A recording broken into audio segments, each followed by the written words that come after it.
Praise the Lord. फिर से आपका स्वागत है इस बाइबल अध्ययन के अंदर, और प्रभु का धन्यवाद करते हैं कि प्रभु ने अवसर आपको मुझे दिया कि परमेश्वर के वचनों में आप और मैं अधिक रीति से सीख सके। और हम प्रकाशित वाक्य किताब से हम देख रहे हैं। अब प्रकाशित वाक्य 20 अध्याय 7 से लेकर आगे हम अब उसको सीखेंगे। और हम सीखने से पहले फिर से एक बार पवित्र आत्मा को मांगेंगे जो इसका उत्तम लेखक है, और वही आपको मुझे समझाए। इस बात को पवित्र आत्मा के सामने रखते हुए आप और मैं प्रार्थना करें। खुदा, फिर से एक बार हम प्रार्थना करते हैं और इस बाइबल अध्ययन में आपने हमें लेकर आया। पवित्र आत्मा, आप हमारे उत्तम लेखक हो प्रभु जी। आपने इसको लिखा है और आप ही हमें इस वचन को समझा सकते हैं। पर कोई मनुष्य में ताकत नहीं कि वो इस बात को समझा सके प्रभु जी। सिर्फ आपकी आत्मा ही ये सही प्रकाशन दे सकता है प्रभु जी। हम प्रार्थना करते हैं हमें सही प्रकाशन मिले, आपके वचनों की गहराइयों में हम बढ़ें, और जैसे जैसे हम बढ़ते हैं प्रभु जी, हमारे आत्मिक जीवन भी उसी प्रकार बढ़ता चला जाए, और ऐसा ही होने पाए हमारे जीवन के अंदर। हम हर एक महिमा आपको देते हुए यीशु के नाम से मांगते हैं, आमीन। फिर से आपका सबका स्वागत है। प्रकाशित वाक्य 20 अध्याय और 7 वचन से लेकर हम आगे देखते हैं। अब यहाँ पर शैतान 1000 वर्ष के बाद में थोड़े समय के लिए छोड़ दिया जाएगा ताकि वह गोग और मगोग को धोखा दे। यहाँ पर हम देखते हैं उसके बारे में लिखा है यहाँ पर कि वो धोखा देने के लिए फिर से एक बार इस पृथ्वी पर वो उतरेगा। परमेश्वर उसको छोड़ेगा। अब हम देखें कि स्वर्गदूत उतरता है और जंजीरों से उस शैतान को बांधकर वो थोड़े दिन के 1000 वर्ष के लिए रखता है, और उस समय किसी प्रकार का शैतान का काम नहीं चलेगा। 1000 वर्ष के अंदर पूरी तरह से वहां शुद्धता होगी, लेकिन फिर एक बार उसको छोड़ दिया जाएगा। 1000 साल में शारीरिक, आर्थिक, सामाजिक, राजनीतिक रूप में किसी भी प्रकार की समस्या वहां पर नहीं होगी। यीशु मसीह स्वयं राज्य करने के लिए उस समय यहां पर होंगे, उस समय रहेंगे। वचन 3 में 1000 साल के बाद शैतान थोड़ी देर के लिए खोल दिया जाएगा। वहां पे थोड़ी देर लिखा है, मतलब कम समय, अल्प समय, थोड़ा समय उसके पास में होगा और उसको खोल दिया जाएगा। वो इसलिए खोल दिया जाएगा और उन जातियों को परखने के लिए शैतान को खोल दिया जाएगा। फिर से एक बार यहाँ पर परख होने वाली है, परमेश्वर करने वाला है, और शैतान को थोड़ी देर के लिए छोड़ दिया जाता है। यहाँ पर हमें दिखता है अदन की वाटिका में जो कार्य शैतान ने किया, वही कार्य खोले जाने के बाद वह करने वाला है। वो जिस प्रकार आदम को, हवा को उसने फंसाया, फुसलाया, बहकाया, परमेश्वर से दूर लेकर गया, वही कार्य अब 1000 साल के बाद जब शैतान को थोड़ी देर के लिए छोड़ दिया जाएगा, वही काम करेगा। परमेश्वर से लोगों को वो दूर लेकर जाएगा, वो लोगों को भरमाएगा, वो लोगों को धोखा देगा, और तभी भी वहां ऐसे लोग होंगे जो इसके भरमाए में आ जाएंगे। वो धोखा खाएंगे। परमेश्वर होने के बावजूद भी, परमेश्वर की बातों को देखने के बाद भी, यीशु मसीह वहां शासन कर रहा है ये देखने के बाद भी, बहुत सारे लोग उस समय ऐसे भी होंगे जो वो इसके बहकाव में आकर वो उसके साथ में हो लेंगे। और शैतान पूरे संसार में घूमकर लोगों को भरमाएगा। जिस प्रकार एदन की वाटिका में उसने हवा को और आदम को बहकाया, उसी प्रकार वे झूठ बोल बोलकर, असत्य की बातों से बोल बोलकर वे लोगों के मन को भ्रम में डालेगा। एदन की वाटिका में हवा को बहकाया, उसी प्रकार वे फिर से एक बार लोगों को भ्रमित करेगा। और ये परमेश्वर ने अलाउ किया है, परमेश्वर ने ये भेजा है। वो देखना चाहते हैं कि लोग मुझसे कितना प्यार करते हैं। वो देखना चाहते हैं कि लोग मुझे विश्वास योग्य मानते हैं कि नहीं। वो देखना चाहते हैं कि किस भरोसे के साथ में उन्होंने मुझ पर भरोसा किया है। वो ये देखना चाहता है। आज भी परमेश्वर वो देख रहा है, हम विश्वास योग्य बने, परमेश्वर के साथ में विश्वास योग्य रहे, उसकी कलीसिया के साथ में विश्वास योग्य रहे। आज लोगों, हम देखते हैं कि लोग विश्वास योग्य नहीं है, ना परमेश्वर के साथ में, ना खुद के साथ में है, ना उसके कलीसिया के साथ में, ना सेवा में विश्वास योग्य हमें नहीं दिखते। और उस समय भी 1000 वर्ष के बाद में शैतान थोड़ी देर के लिए खोला जाता है, और वो भी परमेश्वर उसको परमिशन देता है, उसको अलाउ करता है। वो देखना चाहता है परमेश्वर भी कितने लोग मेरे साथ में विश्वास योग्यता के साथ में वो बने हुए कि नहीं। और एक बड़ी सेना प्रभु के विरुद्ध में वो इकट्ठा करेगा। फिर से एक बार लड़ने के लिए वो तैयार होगा। समुद्र की बालू के समान इस बड़ी सेना को स्वर्ग से आग गिरकर वो भस्म कर देगा। वो परमेश्वर इस समुद्र के बालू के समान जितनी सेना यहाँ पर खड़ी है ना, परमेश्वर एक झटके के अंदर स्वर्ग से आग को भेजेगा और पूरी तरह से भस्म कर देगा। इस प्रकार प्रभु के विरोध में अंतिम समय में जो लोग होंगे वे नाश हो जाएंगे। वो पूरी तरह से वो अनंतकालिक नरक के अंदर, दंड के अंदर वो भेज दिए जाएंगे। वचन 10 में परमेश्वर के शत्रु शैतान को आग की झील में डाल देगा। पहले वहां मसीह विरोधी हम देखते हैं, झूठा नबी को वहां डाला गया है, अब शैतान को भी वहां डाल दिया गया है, जहां अनंत काल तक युगान युग पीड़ा में तड़फने के लिए ये यहां पर रहेंगे। आग और गंधक की झील यहां पर कहा गया। अंग्रेजी में हेल, नरक जो शब्द है इसका अर्थ है हेल कहा गया है, अंग्रेजी हेल कहा गया है, जिसका शब्द है नरक है। और शैतान को डालने का स्थान के बारे में यहां पर बताया गया है। और इसका जो गहन्ना शब्द का उपयोग यहां पर हुआ है, यह शब्द गहन्ना को यहां पर उपयोग इस्तेमाल यहां पर किया है। और दुष्ट लोगों की आत्मा अंतिम न्याय तक, अंतिम यहाँ पर 2-3 जगह है पुराने नियम में हेल शब्द का 31 बार उपयोग किया है, इस्तेमाल किया गया है। और मूल भाषा इब्रानी में शियोल और यूनानी में नए नियम में हेडिस का उपयोग हुआ है। दुष्ट लोगों की आत्मा अंतिम न्याय तक शियोल में रहेगी। और 2 पत्रस 2:4 के अनुसार स्वर्ग दूतों को जिस स्थान में डाल दिया है उसको नरक में का अंधर कुंड कहा गया है। जो परमेश्वर के भटक गए थे, परमेश्वर के स्वर्गदूतों ने जो पाप किया था उसको वहां पर डाल दिया, अंधेर कुंड में डाल दिया गया है। 2 पत्रस 2 अध्याय और 4 वचन के अनुसार आपको मुझे यहाँ पर दिखाई देता है। और ये जो स्थान है आग की झील का दंड बहुत ही वेदनादायक होने वाला है। हम इसको और अधिक गहराई से आने वाले एपिसोड में इसको पूरी तरह से हम देखने वाले हैं। मैं थोड़ा सा ऊपर से मैं आपको थोड़ा सा बता रहा हूं। और वह स्थान रोने और दांत पीसने का होगा। मत्ती को शुभवर्तमान 8वां अध्याय 12 वचन के अनुसार वहां की आग कभी बुझती नहीं है। मरकुस इसका 9 अध्याय 42 से 43 वचन, वहां पर कीड़े भी हैं लेकिन वो आग में जलते नहीं है, वो आग में भस्म होते नहीं है, उनकी राख नहीं होती है, वो कीड़े आग में भी जिंदे रहते हैं, वहां के कीड़े मरते नहीं हैं। ऐसा मरकुस इसका 9 अध्याय और 48 वचन में भी लिखा है। वहां पे अनंत आग है, वो आग कभी बुझेगी नहीं। मत्ती को शुभवर्तमान 18 अध्याय 8 और 9 वचन के अनुसार प्रभु यीशु ने खुद इस आग की झील के विषय में कहा है। प्रेरितों ने भी अनंत काल के दंड के विषय में लिखा है। पहले थिस्सलुनीके पत्र 5वां अध्याय 3 वचन, दूसरा थिस्सलुनीके पत्र 1 अध्याय 6 वचन और 9 वचन में भी इस बात को लिखा है। अब प्रकाशित वाक्य 20 अध्याय 11 से 15 वचन में अगर देखेंगे तो बड़ा श्वेत सिंहासन और अंतिम न्याय यहां पर आपको मुझे देखने मिलता है। सबसे गंभीर और भय योग्य घटना यहां पर होते हुए दिखाई देती है। सबसे गंभीर, डराने वाली, भय योग्य घटना यहां पर शामिल होगी। यूहन्ना ने एक बड़ा श्वेत सिंहासन देखा, उसके ऊपर जो बैठा था उसकी उपस्थिति से आकाश और पृथ्वी भाग गए और जिनकी उसने रचना की थी। जो सिंहासन पर बैठा है वह परमेश्वर के अलावा और कोई नहीं हो सकता। प्रत्येक व्यक्ति परमेश्वर के सिंहासन के सामने खड़ा होगा।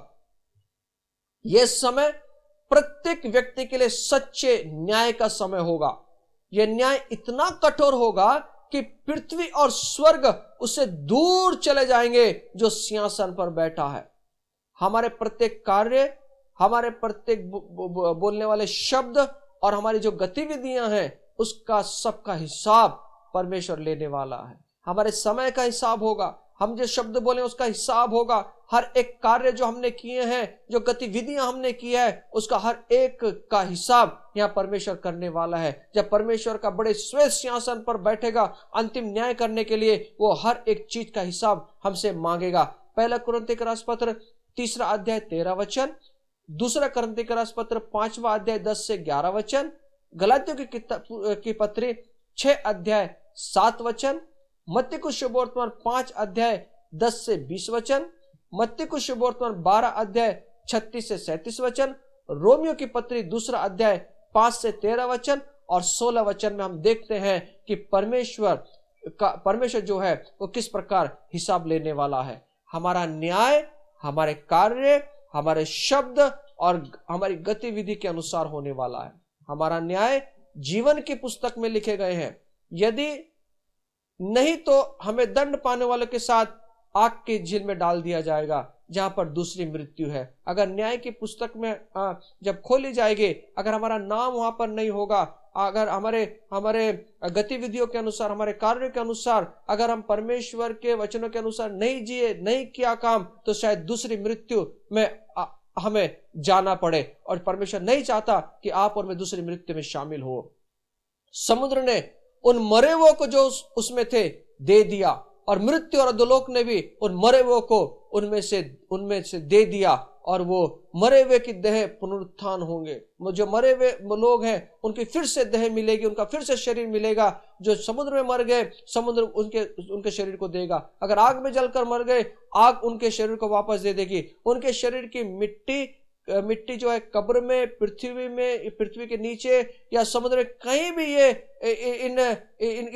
इनकी कब्र होगी, अस्थि फिर से उठकर उनके प्राण और आत्मा के साथ संयोग होकर पुनरुत्थित शरीर के साथ ये परमेश्वर के सिंहासन में खड़े होंगे। अगर इनकी अस्थि अलग अलग है, फिर से एक बार जुड़ जाएगी और फिर से वो शरीर के रूप में आकर, वैसे शरीर के रूप में आकर वो खड़े हो जाएंगे परमेश्वर के सिंहासन के सामने जब न्याय होगा। शायद अगर अस्थि वो दूर चली गई है, एक हड्डी उधर, दूसरी हड्डी है इधर, परमेश्वर का वचन यहाँ पर हमें इस वचन के अनुसार ऐसे देखने मिलता है कि समुद्र ने भी उनके शरीर को दे दिया, आग ने भी उनके शरीर को दे दिया। इसका मतलब यह कि जहां भी अस्थि है दूर होगी, वो अपने आप जुड़ जाएगी और वो शरीर के रूप में वहां पर खड़ी हो जाएगी, जब परमेश्वर अंतिम न्याय के लिए जब खड़ा होगा, उस सिंहासन पर बैठेगा और अब सब लोग हिसाब देने के लिए उसके सामने खड़ा होना पड़ेगा। फिर हम देखते हैं अंतिम पुनरुत्थान और पुस्तकों को खोला, वहां पर गए। गलती उसका 3 अध्याय और 10 वचन के आधार पर मनुष्यों का न्याय होगा। जो परमेश्वर की व्यवस्था के अनुसार रहे, वैसा किया, उनका न्याय व्यवस्था के अनुसार ही होगा। बड़ा श्वेत सिंहासन के सामने न्याय के समय खोली जाने वाली पुस्तकों में मनुष्य के कार्यों की पुस्तक होगी। प्रकाशित वाक्य 20 अध्याय 12 वचन के अनुसार, 20 अध्याय 13 वचन के आधार पर प्रत्येक मनुष्य के कामों के अनुसार न्याय होगा। अर्थात प्रत्येक मनुष्य के कामों को लिखने के लिए एक स्वर्गदूत वहां पर है। जो भी हम आज काम कर रहे हैं ना, वो सुनहरे अक्षरों में लिखा जा रहा है। जो भी हम काम कर रहे हैं, एक किताब है वहां पर जो स्वर्गदूत को लिख रहा है। स्वर्गदूत वहां पर एक ही काम है, उसको वो लिखने का काम है। हर एक व्यक्ति का काम को वो लिख रहा है, हर एक व्यक्ति के समय को वो लिख रहा है। हम किस प्रकार काम कर रहे हैं, किस प्रकार अपने समय को व्यतीत कर रहे हैं, हर एक काम को वो देख रहा है और वो लिख रहा है। वो सभी कार्य को लिखकर वो रखता है। सपोपदेशक इसका 12 अध्याय 14 वचन।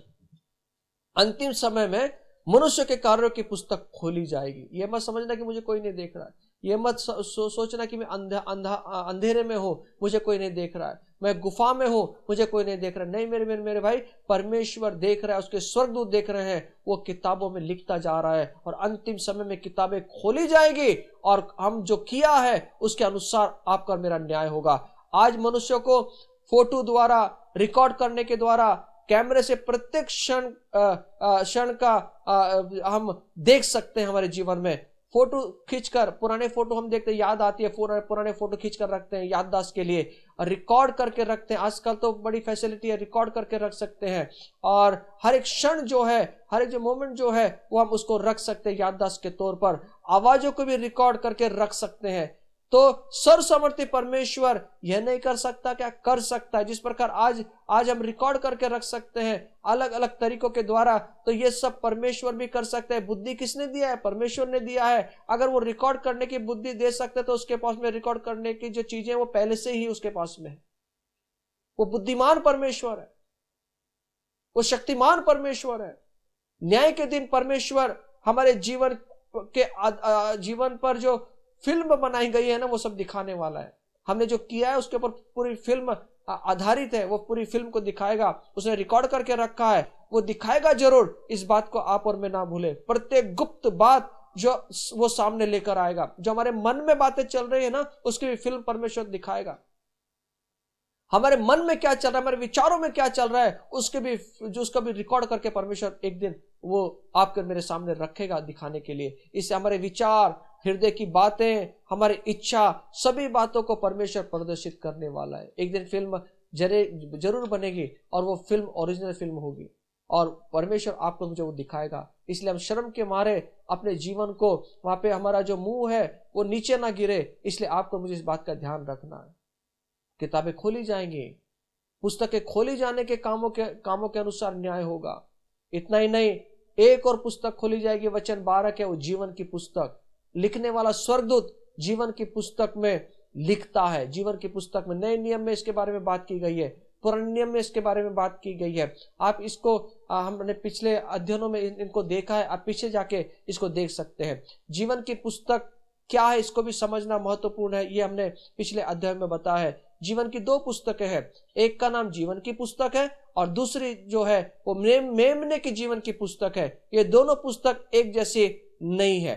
जीवन की पुस्तक में जिंदा जो जन्म पाए हुए जो लोग हैं उनके नाम यहां पर लिखे गए हैं, प्रकाशित वाक्य 17 अध्याय 8 वचन में। और मेमने के जीवन की पुस्तक में यीशु मसीह के पाप हरण करने वाला परमेश्वर का मेमना इसकी है, जिसने जो ये मेमने की पुस्तक है। और जितने लोगों ने यीशु मसीह को अपने जीवन में अंगीकार किया है, अनंतकालिक जीवन देने के लिए यीशु मसीह संसार में आया, यीशु मसीह की ये जीवन की पुस्तक है। और जिन्होंने इस अनंतकालिक जीवन को स्वीकार किया, यीशु मसीह पर भरोसा रखा, उसके नाम इस पुस्तक में लिखे गए हैं। प्रकाशित वाक्य 13 अध्याय और 8 वचन के आधार पर शायद इस पुस्तक में क्रूस के समय से विश्वासियों के नाम लिखे होंगे। जब यीशु मसीह ने क्रूस के ऊपर अपने जीवन को दिया, वो कार्य को समाप्त किया, उद्धार के कार्य को समाप्त किया, शायद उस दिन से, उसके बाद से ये किताब को लिखा गया होगा। जिन्होंने यीशु मसीह को अपना उद्धारकर्ता मानकर अपने जीवन में लिया है,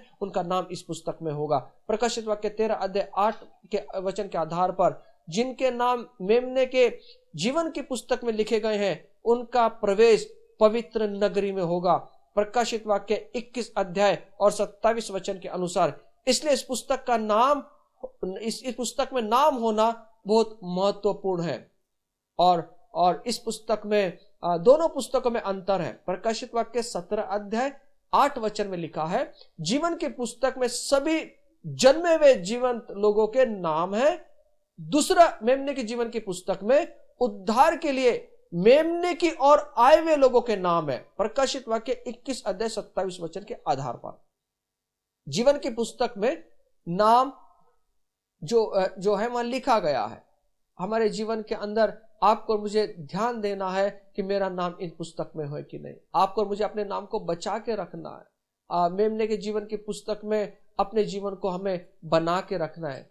कोई मनुष्य श्वेत सिंहासन के सामने न्याय के समय आगे आएगा, उसका न्याय व्यवस्था के अनुसार, मेमने के जीवन के पुस्तक अनुसार और उसके कामों के पुस्तक में लिखे गए उसके शरीर के द्वारा कर्मानुसार होने वाला है। ये पुस्तक ऐसे नहीं लिखा गया है, ये पुस्तक लिखी गई है हमारे लिए और उसी के अनुसार हमारा न्याय उस समय होगा जब परमेश्वर श्वेत सिंहासन में बैठेगा और जब उनके सामने खड़े होंगे।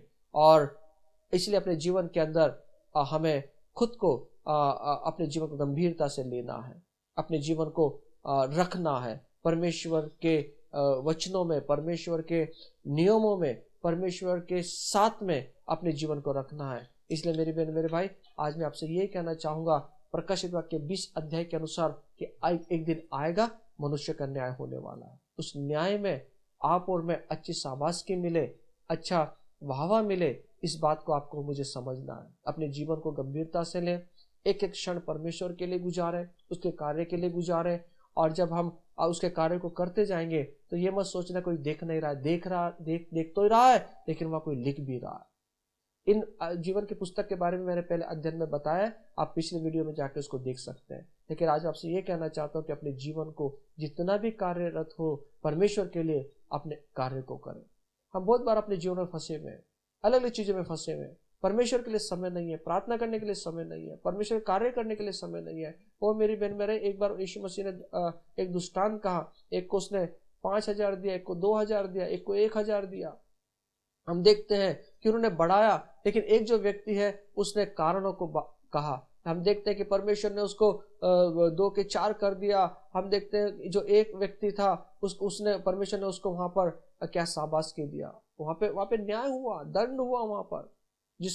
जिसने कमाया उसको अधिक मिला, और जिसने नहीं किया तो हम देखते हैं कि उसको नरक के अग्नि में डाल दिया गया, उसको बांध दिया गया, उसको उसको जहां पर रोना और दांत पीसना है वहां पर उसको डाल दिया गया, क्योंकि उसने कुछ किया नहीं। हमारे जीवन में कुछ करना है। बहुत सुनहरा अवसर प्रभु ने हमें दिया है कुछ करने के लिए।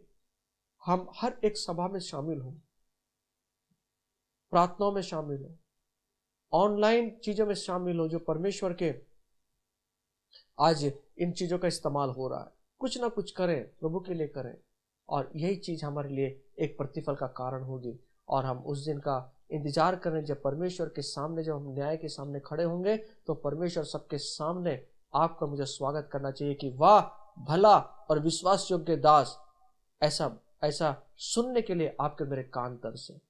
हर एक काम आपने और मैंने जो किया है ना, वो रिकॉर्ड करके रखा गया है, और एक दिन आएगा जो हमने प्रभु के लिए किया है उसी के अनुसार आपका और मेरा सम्मान होगा।